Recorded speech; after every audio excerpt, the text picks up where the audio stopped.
listening to the Naturally Noel Show, brought to you by Noel's Naturals, all natural products that really work. And now, please welcome entrepreneur, wife, homeschooling mom of 4, and founder of the Noel's Naturals brand of products, your host, Noel Talley.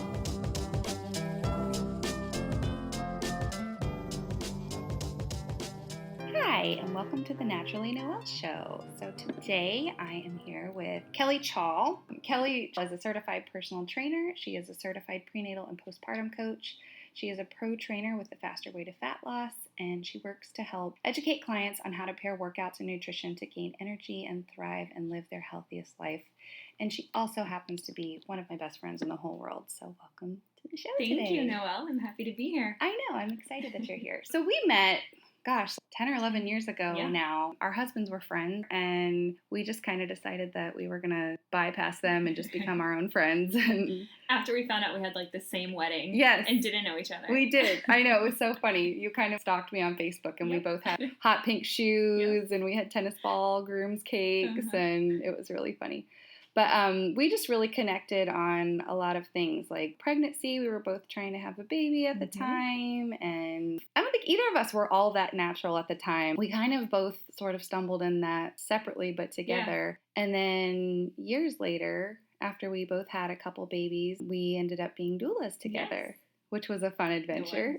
I loved that time. Being a doula was one of the coolest and most eye-opening experiences of my life. We did that for a couple years, and then you kind of branched out into a different direction. So talk about kind of how you ended up in fitness. I did.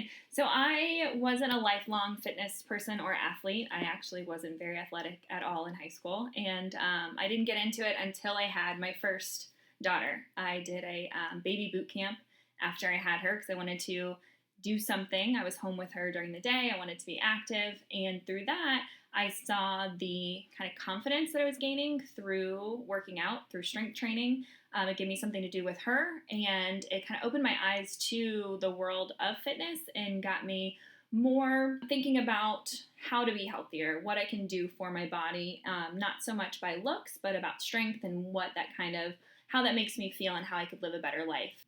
I didn't know that about you. I just assumed that you had always kind of been a fitness person. When Eric and I got married, I wanted to run. We have a 2-mile kind of loop around our neighborhood. I could not run even a quarter of that.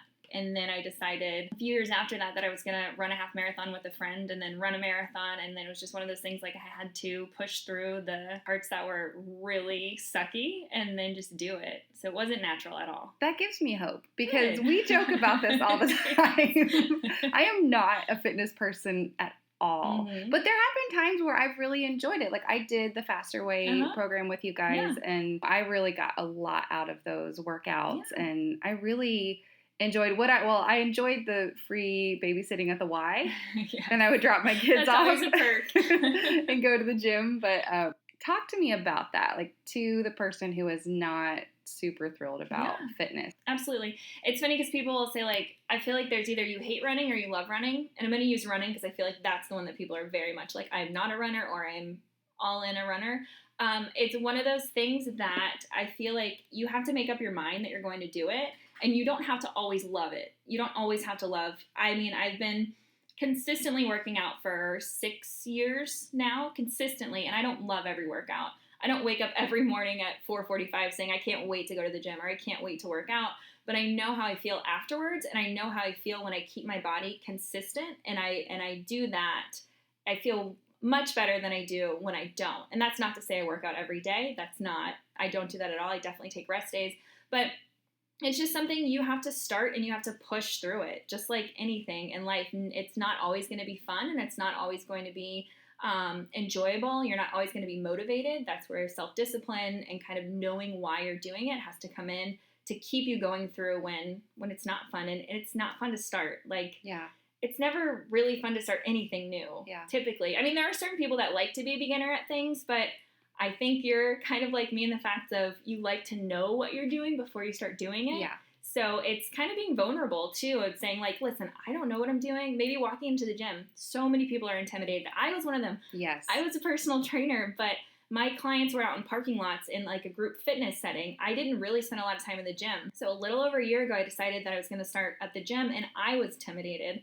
and I had been a personal trainer for years, but it's that anytime you're in a new setting or you have something new, you kind of have to let yourself be vulnerable, let yourself be a beginner, and then push through that until now you're the one that you're the expert on it, and you can help other people with it. Yeah. So let's talk a little bit about the why. Because, like, for me, I really need background on things for me to really buy in. Yeah. I won't really, like, commit myself until I really understand all the whys. So for me, like, being really fit and looking really great, sure, that's great. But honestly, at this point, that's not a huge draw for me. You know, I'm not overweight. I'm not, like, super skinny. I'm somewhere in the middle. I've had 4 kids. And I'm okay with my body. Like, I feel okay with my body. I would like to be stronger. I would like to have more endurance. But that's not a big enough draw for me to get up off my keister. So talk to me about some of the reasons, specifically for women of our age. You know, we're both in our mid-30s. Yeah. What are some of the other whys that would really, like, motivate someone other than just looking good? Yeah. So first of all, with thinking of your why, you definitely have to have a why, because if you don't have a reason why you're doing something, you're not going to stick to it. But also, we have to take out the comparison game, because if you go on Instagram and look at, like, some fitness professionals and you're like, oh, I'll never look like her, so why should I try? She might not be very healthy. So first of all, it's understanding that it's not about aesthetics. Obviously, if you decide to, you know, to get your nutrition kind of on track and you're doing physical things and you're working out, your body will change, most likely. It will. But you can't start doing all those with only physical changes in mind, because a lot of times those people we might look at and think, oh, I really want to look like them, they sacrifice a lot. Yeah. So you have to think about it.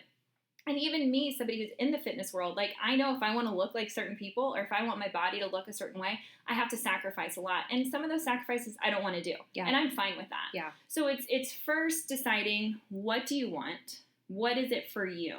Because healthy to me looks different from healthy to somebody else. So if you're putting into place, you know, those strategies of eating whole foods, like with natural products, like you talk about all the time, making sure that what you're putting in your body or on your body is something that's going to benefit your body. Right. You know, you're already one step in that direction. Yeah. That doesn't mean you're going to look like a fitness model, but it means that you're taking control of your health to make sure that you are your healthiest version. Yeah, yeah. So you have to say, do I want to focus on this one thing to make my body look this way or to lift this much weight?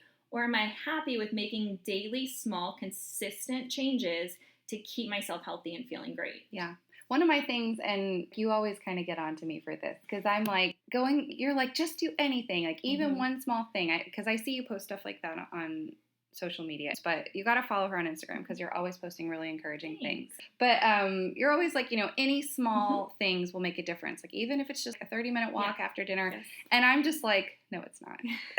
I'm so negative. No, I'm like, it doesn't matter. Like, I don't want to just do a little bit if it's not going to help. Right. You know? But you're not in the minority with that thinking. There are so many people that think like that. And I talk to so many clients who are like, I don't have time for a 30-minute workout. I'm like, okay, turn it on, do 10 minutes of it. And then see if maybe that 10 minutes can stretch to 15 or to 20. Or if you're trying to get, you're trying to get your fitness on track, you're trying to get your workouts in, and you're trying to meal plan, and you're trying to make sure, you hit this many macros and do all these things. Let's just take one thing. Start 1 week. Can you go for a walk after dinner? Can you wake up 10 minutes earlier and go for a walk? Yeah. Just those tiny habits that you build into your routine is where you're going to see changes. Yeah. I was talking with a group from the book Atomic Habits by James Clear about the little things, but when I was talking about an ice cube, let's say you have an ice cube sitting in a room and it's at 25 degrees, and then little by little the degrees goes up 1 degree, up 1 degree. You don't see any changes for a while, because it's still freezing. It's still under 32. And then it gets to 33 degrees, 34, and that's tiny little change. Ultimately, by the end of the day, that ice will be gone. But you don't see that. You don't really feel the change. You're still in the room. You might still feel as cold as you did at the beginning, but it's that little consistent change that's going to turn something, that's going to change it. Yeah. So if you decide, I'm going to get up 20 minutes earlier and spend 10 minutes doing yoga or going for a walk, that 10 minutes typically turns into 20, maybe 30, and you figure out how to bring in these habits into your life that doesn't overhaul your whole life. Yeah. So let's talk about where we are in life, you know, having babies and then not having babies, Yeah. and then, you know, being pregnant and breastfeeding. And you mentioned like your body's not going to look at 35 like it did at 25, but how much can you combat that with fitness? Because I mean, we know that nutrition is a huge part of that. And, Absolutely. you know, well, first of all, talking about nutrition, that's going to be your paramount. So like you said, nutrition is a big, huge thing of it. So fitness has to go along with nutrition. So you want to make sure you have that. But with fitness, it's a really good gauge to see where you're at. So like with having a baby at 25, let's say you bounced right back and you're back into doing everything that you're doing. You have a baby later on. Maybe it takes you a little longer. You have to look at it and not compare. It goes back to comparison. You can't compare yourself to what your body did when you were 25. So you have to kind of be in the moment. And it's like a lot of things with fitness, it's not quick. You have to stay in it for the long haul. Yeah. You have to look at it in 6 months, in a year at a time. A lot of times we're sold these, 4 weeks for this, 21 days for this, 30 days, lose 5 pounds in 2 weeks or whatever. But that thinking doesn't work long term. So when you're pregnant and breastfeeding, your body's not your own. Yeah. Either growing a child or nourishing a child. I know Seriously. you can relate to that. So you have to it might be time to let your fitness goals go to the back burner. If you can get up and go for a walk each day, do that. Yeah. If you can make that walk a little longer, if you can do maybe some like yoga with your baby, something, but don't look at where you're at, postpartum to baby number 2, 3, 4, and compare yourself to maybe where you were at with your first baby or where you're at before you had kids. Yeah. I really, really don't like the term get your body back or body after baby. Like you never lost your body. Right. And I personally, I don't want the same body I had before I had my first child. Yeah. I'm really happy where I'm at now. It's changed. It looks different. Right. But I don't want to go back. Girl, your body looks way better than before you even had kids. Well, thanks. It's so funny because I remember when you first started getting into fitness and you looked totally normal before. Like I wasn't like, oh man, Kelly needs to lose some weight. But then you started getting like stronger and more toned. And I was like, wow, like I didn't even think you needed a change. But then like, I saw you kind of transforming. And honestly, like even in the last year, like you've become so strong. Yeah. Like it's. Because I stopped focusing on what I looked like. I stopped focusing on what size, how much I weighed. I don't weigh myself. And I stopped focusing on being small. I feel like as women, this might not be for everyone, but I know for me personally, kind of growing up, you're taught to be like quiet or small or, kind of on those lines. So I felt like that kind of translated into physically, like I wanted to be small. And then I kind of got over that once I realized that doesn't really serve me. Yeah. It didn't really, and I'm just chasing this fleeting thing. I'm never going to be the size that I thought I wanted to. Yeah. I'm never going to look like people that I think I should look like. Yeah. So when I changed my focus from that to, okay, I'm going to eat foods that nourish my body. Yes. I'm going to lift weights and I'm going to feel myself be stronger and see what I can do. I can chase after my kids longer. I can throw my toddler up in the air. I can move things in the garage, or I don't need my husband's help for, I can help him with projects, lifting and things like that. So I think it's just that, we have to know that it's not just about what we look like. We're not created to be just a small, frail person. We're so powerful. Yes. And pregnancy is, to me, one of the greatest examples of that. Absolutely. I'm sorry, but for God to create us to carry and nourish and birth a child, like a human being, and then just to see the power in that and to know that's what our bodies are designed for. So there's going to be times in your life where fitness is on the back burner. Yes, everyday movement is awesome. If you can get movement in every day, that you should definitely do that. But if you have a day where you just lay on the couch with your newborn, nursing and skin to skin, that's what your body needs. Yeah. You can be just as strong, if not stronger, after children than you were before children. Yeah, for sure. I feel like that's kind of a myth too. People are like, oh yeah, you quote unquote bounce back after your first, but just wait till your second or third. They do you in. Yeah. That's not true. Yes, your body will change. Yeah. And that's totally normal. But don't ever count yourself out. Don't think that you can either be physically active and strong and muscular or be a mom. Right. And let's talk a little bit about body image, because honestly, for me, I've had to, as I kind of moved into my woman body, when I was younger, I didn't really have hips or breasts or, my body has changed a lot. I remember after I started breastfeeding, I was always like a B cup before breastfeeding. And then, like, there were shirts that I remember, like, I would put on, and my husband's like, yeah, you can't, you can't wear that. And I'm like, okay, yeah. But, you know, just things have changed. I have, like, a more womanly body now. And it's funny because that means I weigh more than I used to because I have curves. My husband's like, I like your body so much more now than I used to. And for the longest time, I was like, that can't be true. He's just saying that to be nice. And finally, he was like, believe what I'm telling you. I'm telling you the truth. So I decided, no, I am going to believe him. Like, if this is what he's telling me, if he feels good about my body, then why shouldn't I feel good about my body? So that's something I've really had to embrace and just understand that, yes, my body doesn't look the same as it did when I was younger, but it, in a lot of ways, looks better. Yeah. I'm not probably as fit as I would like to be, but as far as like my size and the number on the scale, it used to freak me out to see that number be higher. But now I'm like, you know what? That's just a sign that I am a grown woman. I have had children. I am nursing. Like, I have a different body than I used to have. And that's a good thing. Now, if you're in an unhealthy place where maybe that's a different question. Right. But as long as you are like within the range of healthy, you're not morbidly obese or having like other health issues. Yes. You know, you have to be honest with yourself about sort of rewiring our brains. Yeah. And we've talked too about, we both have 2 girls, and how we want to see them viewing their bodies. I don't ever want my girls to see me looking in the mirror and saying, oh my gosh, I'm so fat. I want them to know that you should embrace your body, and that's a good thing, and have a good self-image. I don't ever want that to be a question for them. I'm sure at some point that'll happen just because of culture, naturally. I don't want that to come from me. I want encouraging and empowering worldview to come from me, not negativity. What do you think about that? Yeah, that's something that's really near to my heart. I'm very passionate about making sure that I don't say things that will make my 8-year-old question her appearance. Early on, probably when she was a baby, I had to keep reminding myself, like, don't ask your husband if you look fat.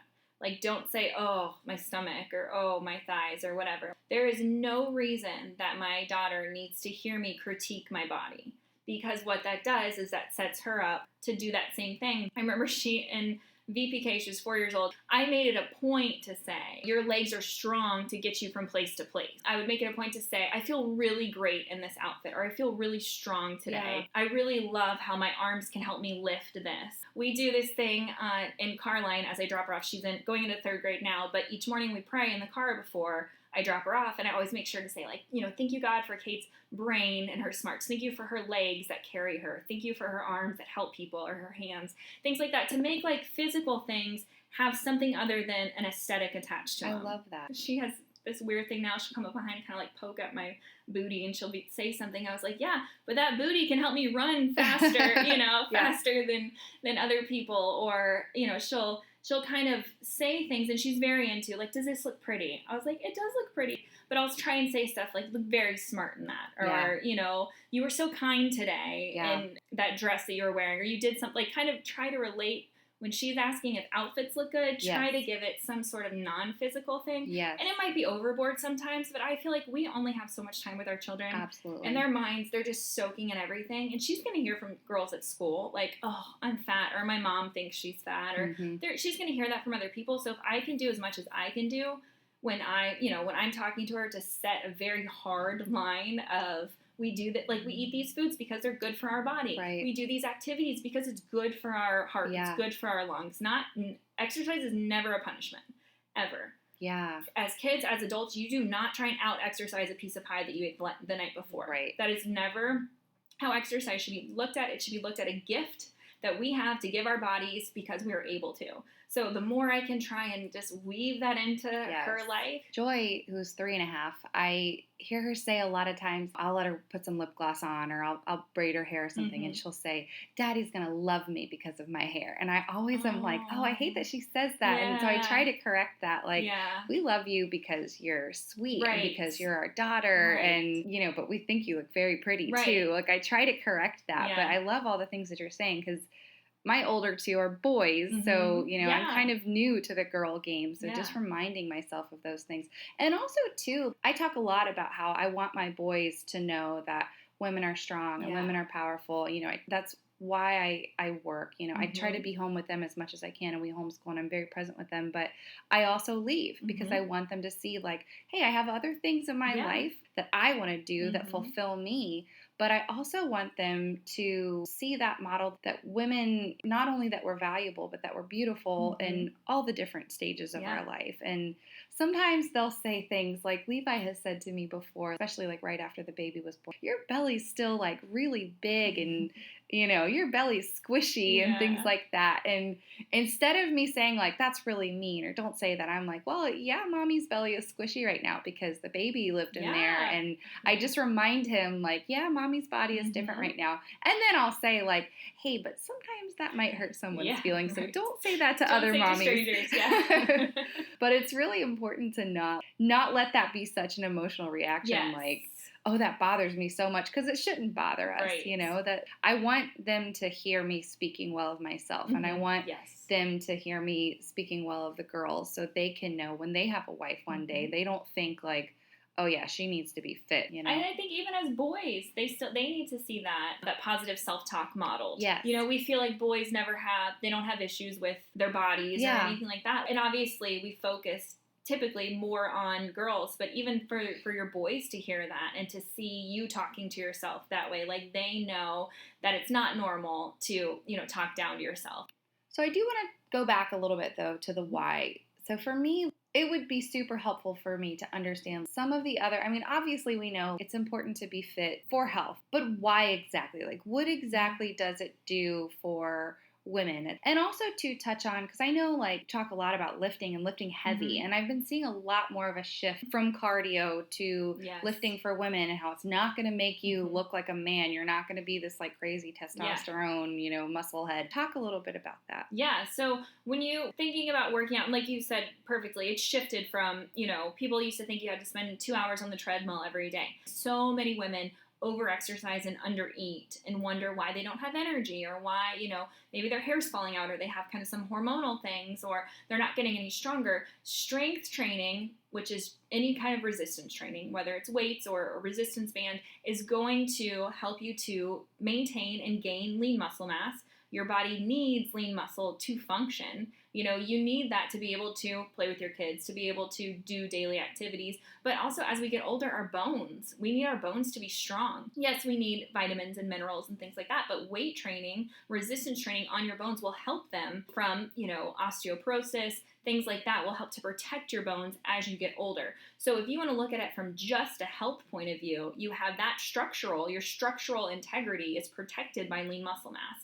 But then also, especially for women, that visceral fat around our midsection can lead to medical issues down the road. So if we are carrying a lot of fat, especially around our midsections, what typically happens with hormonal issues, especially as women are kind of premenopausal into that area, and a lot of times their diets need to be a little shifted, and they need to up their strength training to be able to combat that. But that leads to, you know, other things of high blood pressure, diabetes, high cholesterol, things like that we want to, just for overall health, you know, be aware of. So you're getting the benefit of both of those, but then you're still getting the structural benefit of building that lean muscle and holding on to that lean muscle. And if we want to talk about looks, like when people say, you know, I don't want to lift weights because, like you said, I don't want to look manly, or I don't want to look all jacked up. It takes a lot of weight and a lot of food. Yeah. You have to eat a lot and you have to lift a lot. Like, there are people that work hours a day in order to look that way. So lifting, picking up dumbbells, and making sure to eat a balanced diet is not going to make you look like that. What it's going to do is help to get rid of some of that fat and show the lean muscle that you have. So that was a new idea to me, when I didn't realize that lifting weights would burn fat. I thought like you do cardio to burn fat and you lift weights to tone. How does that work? So tone is really, when we say toned, what we're really talking about is shedding body fat and being able to see the muscles. So we all have lean muscle mass, but what makes us look different is how much fat we have on top of that lean muscle mass. So if you're eating where you should be for your body's needs, and then on top of that you're exercising and doing resistance training or strength training, your muscles will grow.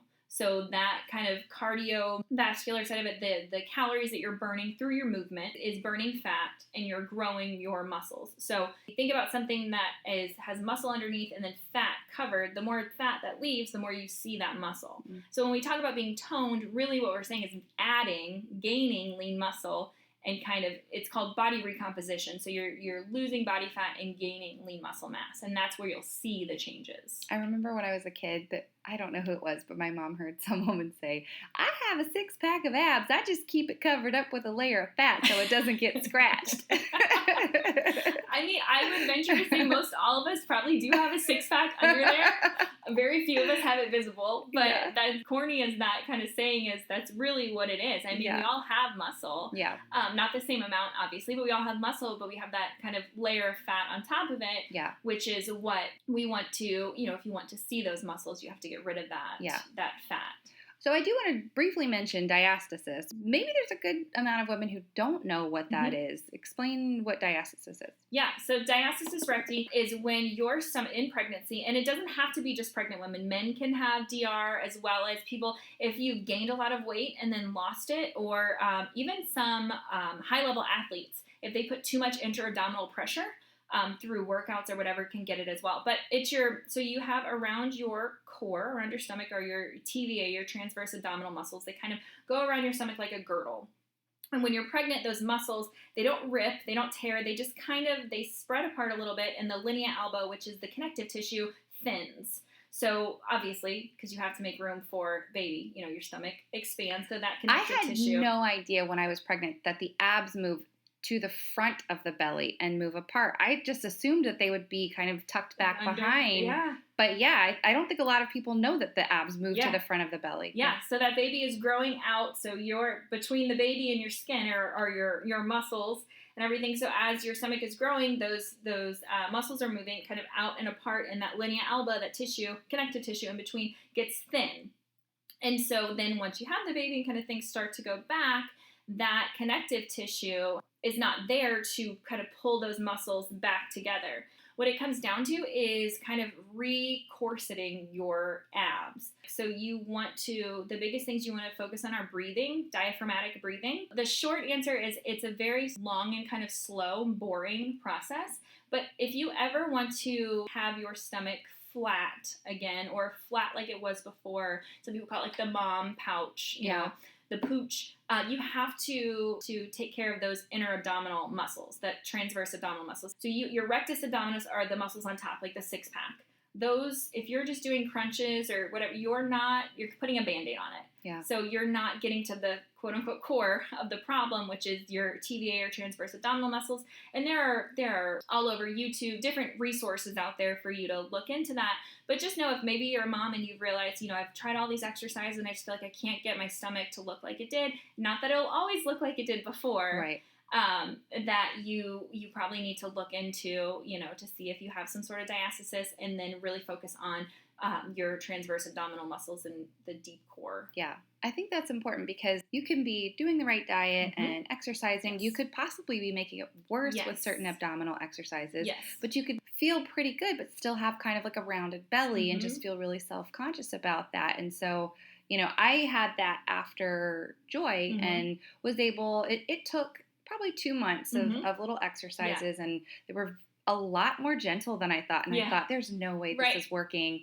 But every night I did it for like 7 minutes. Good. I set my little timer and I did it. And, slowly it did come back. And, I haven't been as committed to that after this baby. But, honestly, like they say, like with each baby, it is harder to bounce back or, bounce to a new normal really is what it is. Well, you have to think you worked all this way to get to a certain point, and then you got pregnant again. Yeah. So it's, you got to you took a few steps back, or you got to just work a little harder, to get where you want. But with that, you made a really good point.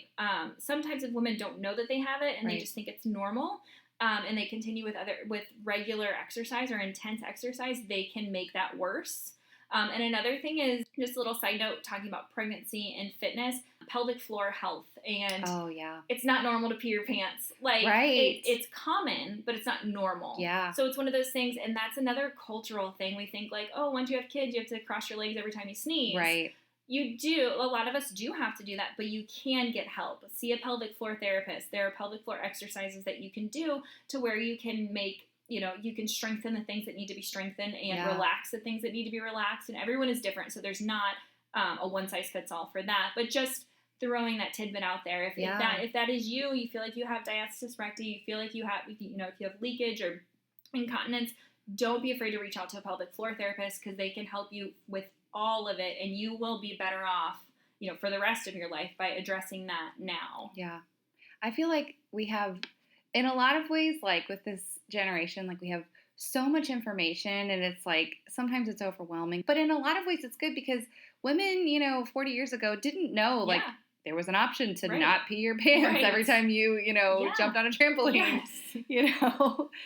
I love that there's so much good stuff out there. It's hard to comb through sometimes. It is, and it's overwhelming. And I feel like if you have, take it one step at a time. So if you're listening to this and you're like, oh, I want to do all these things, like, kind of like we talked about at the beginning, start with one thing. So if you are somebody that you're like, I think I have diastasis, or I think I have pelvic floor dysfunction or something, start with making an appointment. Get an evaluation.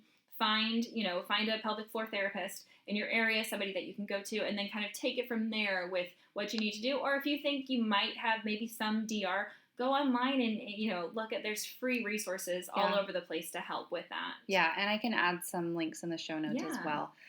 So what would you say would be really great, just first steps to someone who wants to be fit, or maybe used to, be more active and is less that way now? Like, what are some great ways to kind of get started back into it? I would say, first of all, think of what do you enjoy doing. If you used to be a runner, or you used to play soccer, or you used to do something and you really enjoyed it, see how you can fit that into your life now. Think of something that you're going to enjoy, because it's really hard to start a new habit and be miserable, like you don't like what you're doing, and you're just not happy to be there. So, like I said earlier, like, it's hard to start. It's always hard to start, and that's one of the hardest parts, starting and then continuing to be consistent. But try and find something that you like doing.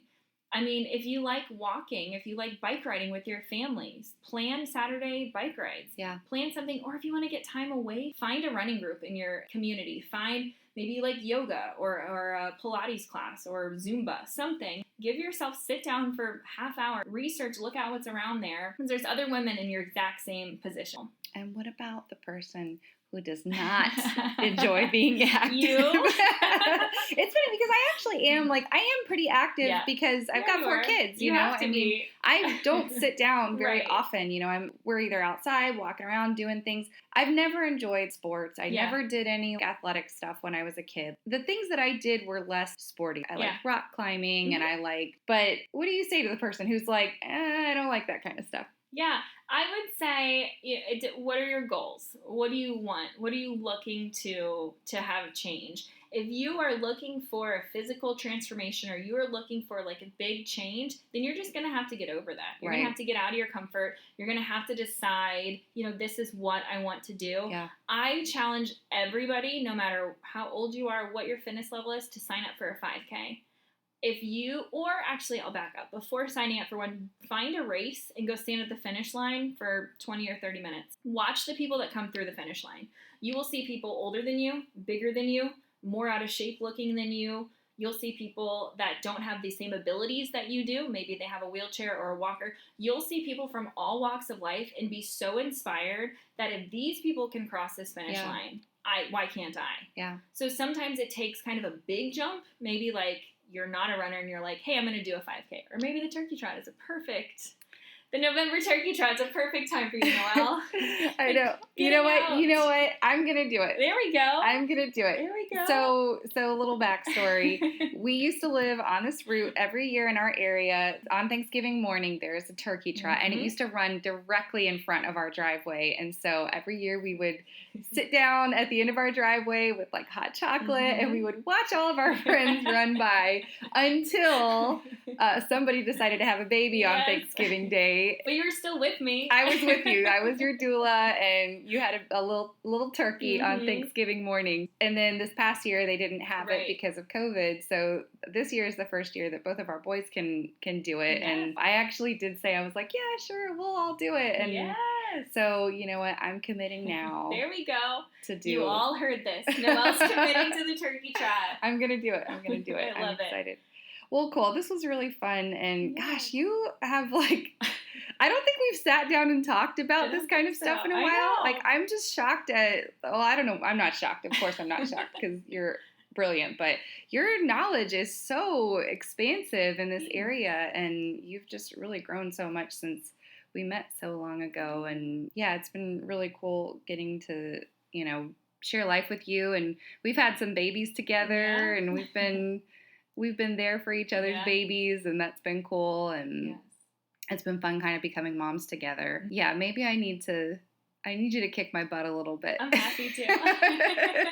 And make me get more fit, because I know I need to. And I do enjoy it. I enjoy it. I'm always like texting you whenever I am getting into exercising. And the thing is, it's one of those things, the more you do it, the more you want to do it. Yes. So it's like like I said, it's going to suck to start. Or sometimes you have that honeymoon period where it's like, oh, this is fun. I'm in this new thing. I'm really into it. And then it kind of like plateaus and weans off. And then you have to, the discipline kicks in. You have to keep doing it.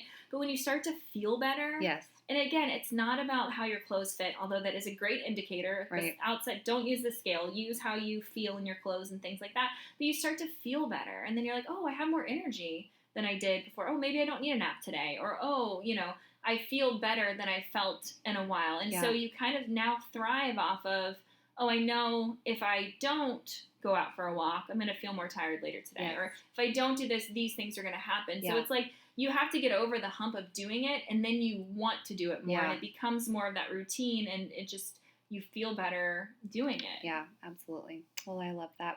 Well, thanks so much for tuning in today. And we need to have you back, and we'll talk about other stuff. We could talk about natural childbirth. Yes. We could talk about nutrition. We have so many different topics we could go over. All right, thanks for listening. We'll see you soon. Thanks so much for tuning in to the Naturally Noelle Show, empowering you to live a more natural life, one step at a time.